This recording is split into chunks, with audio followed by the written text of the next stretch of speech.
Okay, welcome again. My name is Kati Jazz Gray-Sadler. Jazz is a pseudonym that I was fondly given by my father, who happens to be he was a jazz and blues man. And so it makes it memorable, but it's a lot for me to live up to, considering I can't sing or play an instrument. I happen to be the founder and the president of FSP Against Bullying, which is the parent company for this particular program, along with a number of other programs. And we're going to talk a bit about the program, how to get the school involved, et cetera. I want to have Mark Phillips, who is one of the program managers for MAGNIFY, to introduce himself. And then, of course, we want to have you to introduce yourself as our esteemed guest. Mark? Hello, everyone. I'm Mark Phillips, as Jazz said, program manager and graphic designer for the MAGNIFY program. And thank you for joining us. Thank you. I'm just writing it down. Program manager, graphic designer. Got it. Okay. Do you want us to go? Yes, please. Okay, Lillian Izzard, the principal of Thomas Edison High School, been here since July of this year. Beautiful. Herman Douglas, principal resident, been here since July of this year.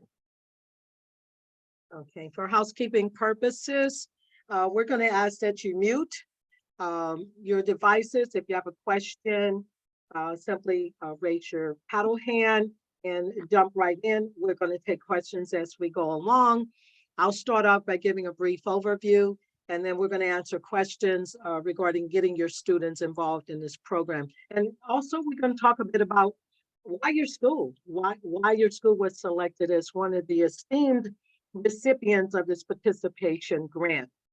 As I mentioned, I am the president of the organization, and it gives me great pleasure to be on this call with you today. We are very, very unscripted. This is not a script that we go from school to school to school. Every school is very important to us. Understanding the demographic and what you do and why you do what you do and how well you do it. We want to say that this participation grant is very, very important because we want to be that vehicle that enhances what you're already doing. We want to be the avenue for your learners to be successful. And what I know about your school so far, you're on track. You guys have got a number of comprehensive programs to support your learners. So let me tell you a bit about what MAGNIFY is about. It is a program that really addresses bullying at its root form. No matter what kind of institution you are, elementary school, high school, university, or the workplace, bullying is a public health problem. We understand that. We want to focus this program on individuals that are at risk. However, we do that through offering them an opportunity to learn some skills through the STEAM avenue: science, technology, engineering, arts, math, and also financial literacy. So we got bullying on one hand, which is all around that social emotional learning piece. And you've got this technology. How do they intersect? Well, they intersect greatly because you can't learn those things if you are feeling threatened or if you are being compromised in any way where you're not being provided a safe climate to do that. And the safe climate doesn't necessarily mean that it's just the school. It's also the home, and it's the travel between home and school. So we'll talk a little bit about why this program could be very effective to supporting your school overall objectives and goals. The MAGNIFY program really looks at the opportunity to enhance what you're already doing. And we didn't design this program in a silo with a bunch of adults sitting around saying, this is what kids should learn. This is going to lead to your future. What we did was we asked youth, what do you want to learn? What are things that interest you? And we paid attention. And by paying attention to our youth, we took their marching orders instead of the reverse, right? Where we give them marching orders, they gave us the marching orders. Because if you ask the average person, I don't care how old they are, and you can still ask me that, what do you want to be when you grow up? I'll say three things. I don't know. I still don't know. But if I was given an opportunity to kind of really, really zero in on those things that I was passionate about in the current climate, I would have picked something totally different than what was put in front of me. So that's what we do with MAGNIFY. And so the STEAM actually came back from them. They said, okay, well, we want to learn all these things, but one of the things that is not being addressed in technology, number one, financial literacy. We know how to make money, but do we know how to manage it and keep it? Do we know how to invest it? So when we looked at our youth, when we were developing the MAGNIFY program, it turned out to be the #1 educational direction that most of the youth identified that they wanted to learn. Most schools do not teach financial literacy, particularly in the Philadelphia public schools, or they have a very different idea or definition of what financial literacy is. Not too many kids know how to even file taxes or ever sat down at the table with their parents to pay bills. But when they leave your institution, that's what they're going to be expected to do, right? I don't care where they go, even in university or college, technical school, trade, they're going to have to do that. So we put a big emphasis on that. The other thing is social emotional learning. I guess I'm speaking to the choir when I say social emotional learning, because everyone on this call knows what that is. But unfortunately, most of the time, it is not part of the curriculum. We don't go into our communities, neighborhoods, and really look at what's going on behind the scenes before they enter our institutions, because we have a job. And that is to educate our youth based on a curriculum that is designed by the powers that be. And hopefully they'll get it, it'll stick, and they'll go on to be successful. But the data doesn't support that. So we want to change that. We want to change the data. So the question is why? Why do we want to do this? Why are we offering this particular participation grant, which is valued at $7,800 per participant? Well, we don't have money to burn. It's not being shaken from the tree, and we don't have money to throw away. So your school was selected and nominated by an individual at the district office. And we asked them to nominate schools that would most likely be able to benefit from a program like this. And your school was on a list of 11. And so I said, wow, that's fantastic. But we gave them some criteria. We said, we want the schools that are nominated to be in the communities that truly serve the population of Philadelphia that has been deemed disadvantaged in some way. By demographic, geographic, deemed disadvantaged in some way. It could be economics. And your school fell on that list. Not that you're not doing a great job with the thimble-sized resources that you've been given, but because you're well deserving of an opportunity like this. Again, that's $78,000 of participation grant. And if I had my druthers, that would be 1,000 participants, but unfortunately, we only have 10 slots. So I don't want to be either one of you, because you have the tough job of selecting 10 participants for the program.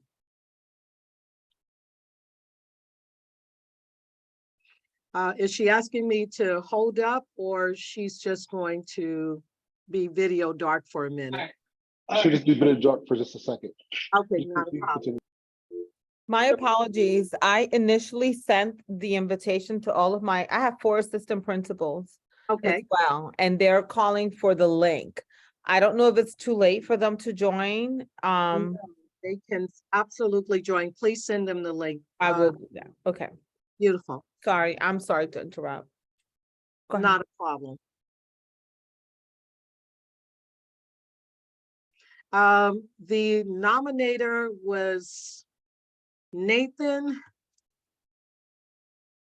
I'm gonna, Nathan, it's Nathaniel Deal. I know him.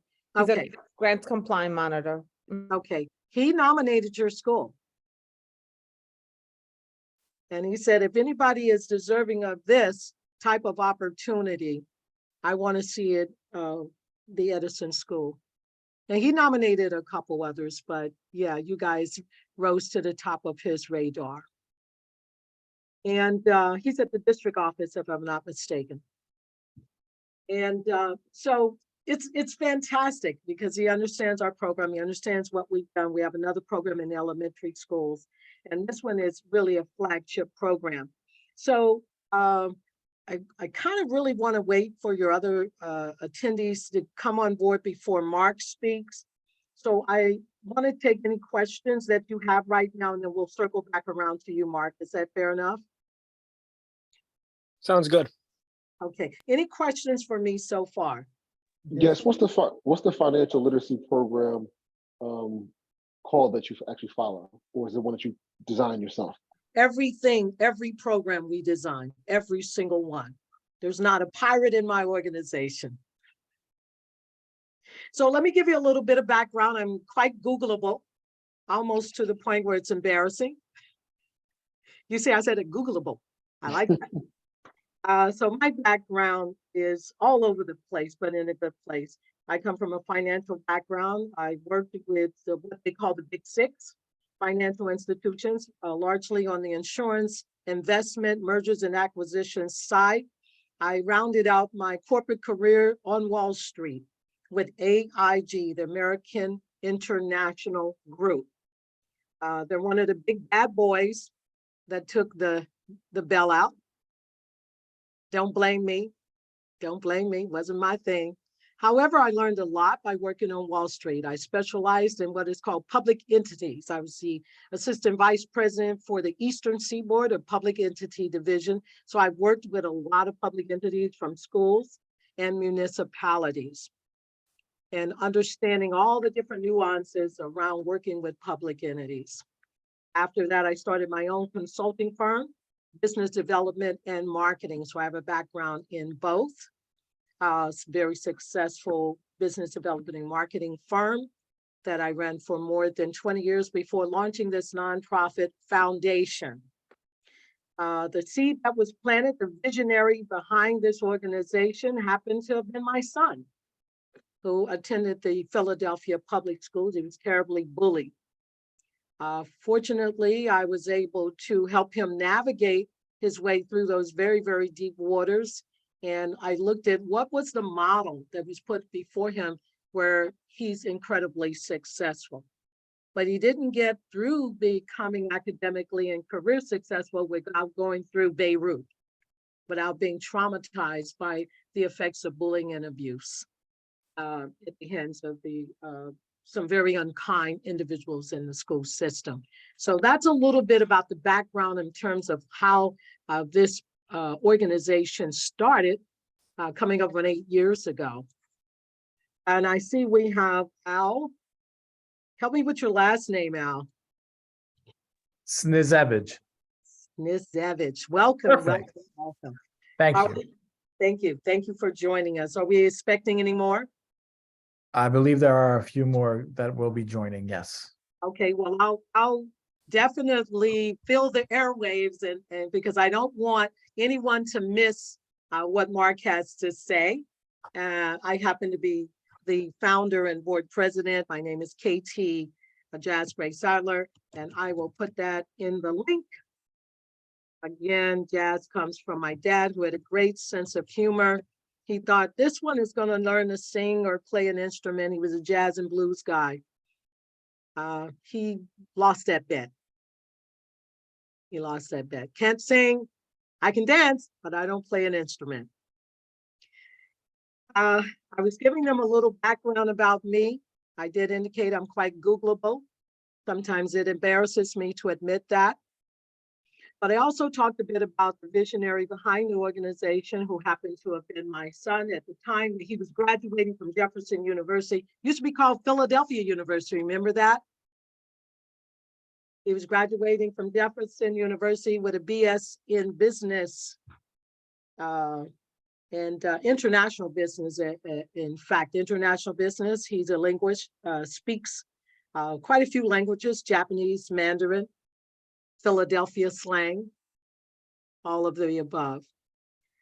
But one of the things we did recognize is that we really need to put before our youth the kind of tools that they need to be successful.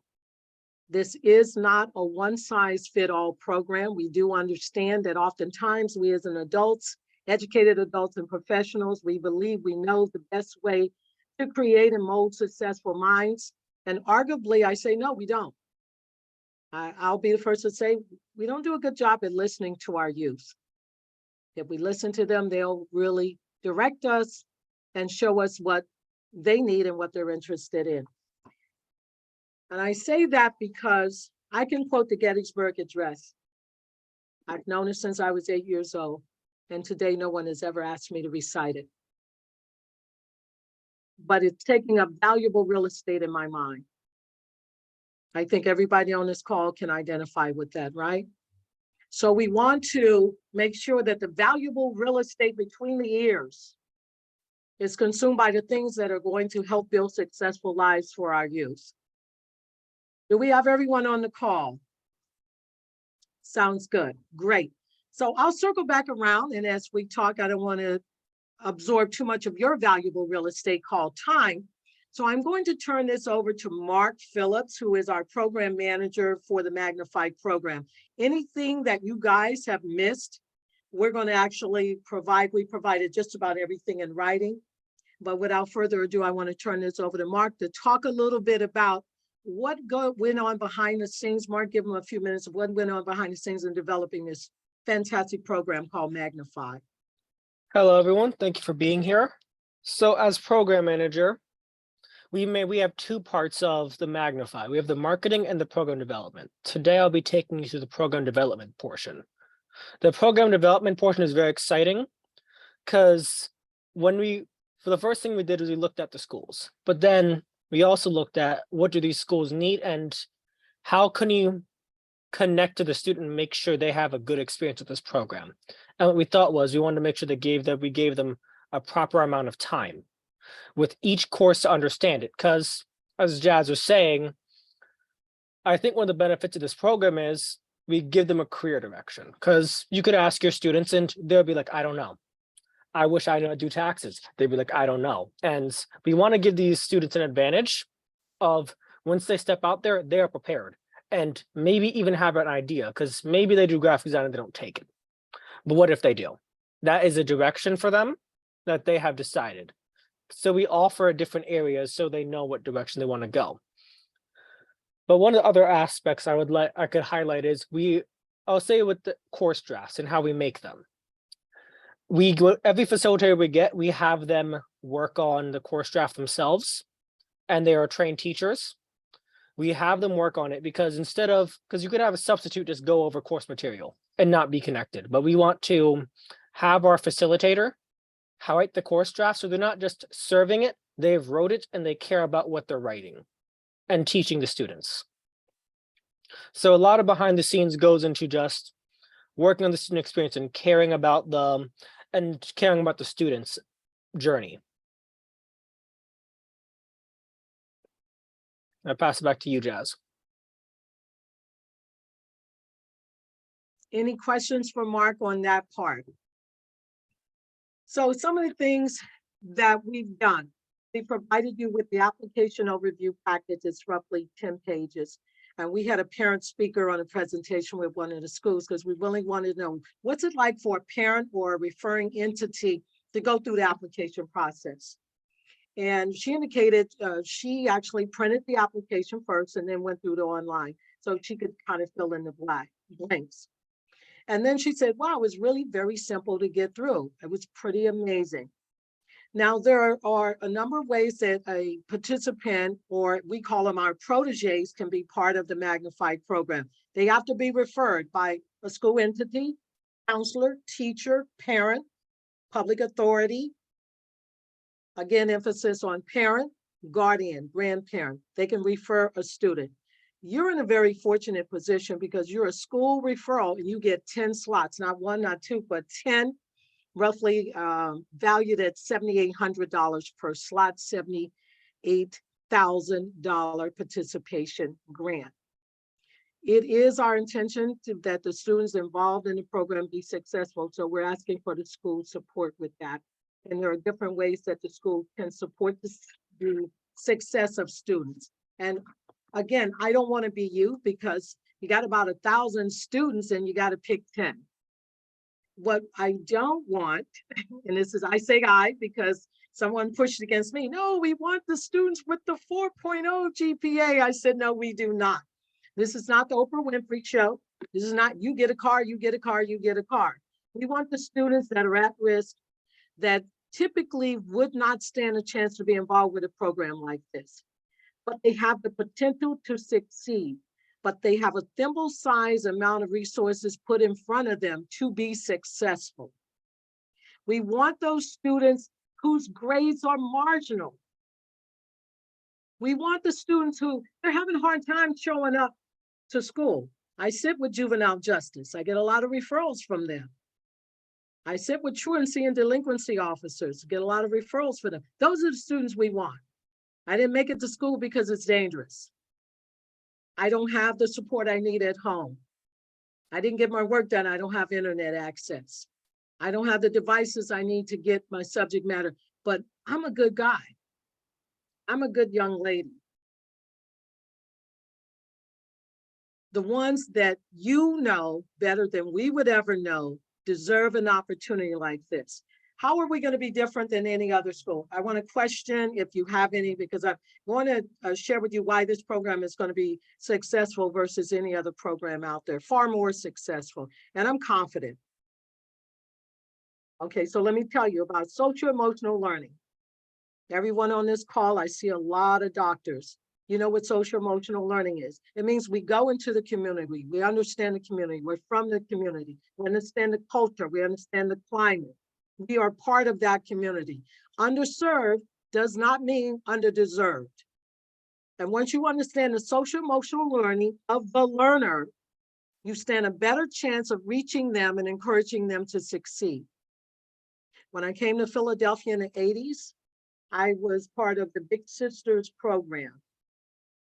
My little sister has bought a few homes. She's an investor. She graduated university. Anybody remember the Arden Reed High School? Arden Reed High School was actually the very first school to provide childcare in school. Anybody old enough to remember that? You can bring your baby to school so you didn't have to drop out. That was innovative. It was cutting edge. It meant that the Arden Reed organization and educators understood, we want to keep these kids in school and we want them to graduate and we want them to learn. And this is what this program does. It looks at the social emotional learning. If you are a teenage parent, it makes it very, very difficult for you to succeed. So we want to provide you with a platform that supports what you need, online learning, whether it's in the school, whether you set aside a study period for them, or whether they can identify a study period in their home environment. If the home environment is not conducive for the study period, which is only a couple hours a week. Again, I say this, a couple hours a week, not a day. That's the average investment for self-study time for this program. How innovative is that? And remember, I mentioned the Big Sister, Big Brother program. We pair mentors. Again, we pair mentors. We don't do it, the algorithms do it. Once the student identifies their interest, they're paired with a mentor. How cool is it to be able to call on somebody and say, you know, Mr. Dinkins, I just want to run something past you. I'm working on this project with my project team. Again, project team. How innovative is that? You get to work with a project team. Anybody watch Shark Tank? You will learn how to present in a Shark Tank before a panel that makes a determination as to whether or not they're going to invest in your idea. A lot of benefits to this program. You will be very, very prepared. And even after 6 months, we don't say goodbye. You become part of our proteges and you become a mentor at that particular point. Again, you become a mentor. You're invested, we're invested, and so are our partnership organizations, because you also have an opportunity to possibly work for Comcast, Facebook, Microsoft, Subaru. Subaru sells cars, but that's actually not what they do. They're business investors. So you have an opportunity. This is where our mentors are derived from. Our mentors are radio personalities. They're sports figures. They're all over the spectrum. When was the last time one of your youth sat down and said, well, you know, guess what? I wish I could be a pastry chef, and they admit it out loud. They typically won't admit that out loud.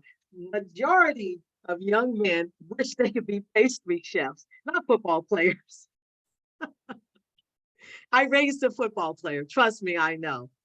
You know, he's had a lot of concussions and ACL injuries and, you know, all of those things. And he's always in the kitchen. So what we're saying is that we're giving these youth an opportunity to really tell us through their application process what their true interests are. Not that you're not doing a great job. This is just merely one avenue to enhance the work that you're already doing. I sound like a Price is Right, kind of like, come on down. Now you know why my dad named me Jazz. Questions from the floor, please. So you filled Yes, in. Go ahead. I'm sorry, Adam. I'm sorry, Adam, did you go? No, I was just going to point out and say that there was a question in the chat. Okay. Oh, okay. The question that I have is, how long will the mentee be paired with the mentor? Do you have a duration on it? The program is 6 months. You're paired with the mentor for that 6-month period. One thing we have not done, because this is a launch pilot, we vet and do background checks on our mentors. I will say, I'm going to tell you some things we haven't figured out. Should we allow a mentor to continue the relationship after the program with the mentee? The only ones that would have authorization to do that is if the protege is 18 years or older. Because we are working with minors, we have not approved that. If a parent is involved and our parents are involved, they have an opportunity to access our LMS system, which we use through Core Achieve. Anybody does not know what an LMS system is, I believe you all do, the learning management system. So parents can actually go into the learning management system and they can see the coursework. They can see what their youth is working on. So can you. You'll have access to that. If a relationship is developed, and we are not encouraging that because it takes the control out of the hands of the school as well as this organization. So we have not been in a position to say this is something we are encouraging. Herman, you have a question? Yes, the next question that I'm asking is, since you're rolling this out as like some type of coursework and they're able to have a whole bunch of resources, can they receive credit for this also in some type of way? This is where you come in. One of the recommendations that the school does offer community service credit to their youth. If you have youth that are struggling with fulfilling credits for graduation, we strongly recommend you consider this coursework as part of that community service credit. The school is completely in control of what they will allocate. Adam, would that qualify for the pathways? Could that work inside of our pathway some type of way? Yeah, we could do that as part of the Act 158 hours as a service learning project, but not for credit. It would not get community service credit. When I say credit, I mean course credit when we're Course thinking credit. about graduation. Yep. Okay. At the end of, to Herman's point, at the end of, you get a certificate of completion, you'll present a project. It is reviewed by a panel, kind of like Shark Tank. You'll become eligible for our Linda Spooner, our Dr. Linda Spooner, JD, MD Resilience Scholarship. Those scholarships range between $250 and $1,000. They become eligible for that pool of scholarship, not necessarily will they receive that. The likelihood of them receiving it is high, but I'd be reluctant to quote to say, yeah, you'll absolutely get it. We're focusing on completion and retention at this time. Again, the partnership companies, or, you know, every time I open up an email, I get another company say, we're in. Let me give you an example. Comcast. Jazz, do you have any participant proteges that will have access to the internet? There could be. We got you, Jazz. And what that means is basic internet services provided for the proteges if they don't have it. So we're getting those kind of in-kind supports. Anybody know Bamba Socks? Bamba organization, very successful. Bamba's, socks that run you about $10 a pair. They donate one pair to the homeless. Every time you buy a pair, it's like really $10. I'm going to dollar store, I'm sorry. However, what Bombas is committed to do is to make sure our proteges have socks and underwear and things like that. And I'm like, wow, that's kind of cool. That's awesome. If you've ever worn a pair, they're some of the most comfortable socks. So we get a lot of in-kind support from our corporate sponsors. And when I say corporate sponsors, they're not paying for this. FSP Against Bullying is actually paying for this. Any other questions?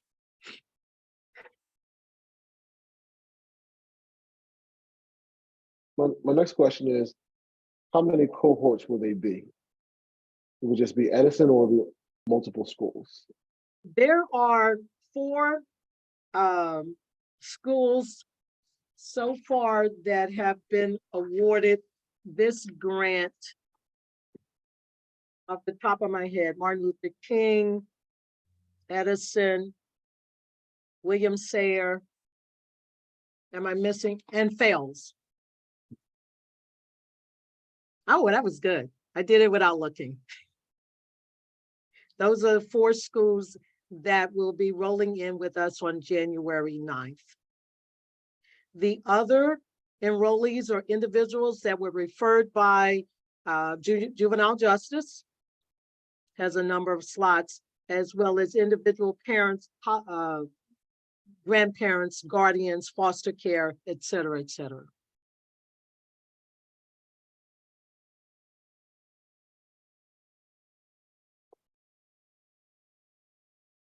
How can you support your youth?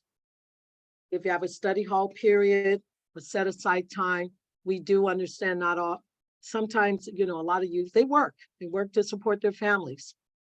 We're not asking for a lot of their time, but even a little bit of time is a lot of time when you're responsible for a big home life. The courses are incredibly comprehensive. This is why we pair them with a mentor. That mentor is to keep them encouraged. We do want to see we're not saying we're going to get 100% retention. It is an opt-in, opt-out. These are very, very valuable slots. If the student opts out, that slot is filled very, very quickly. There is a waiting list to get in this program.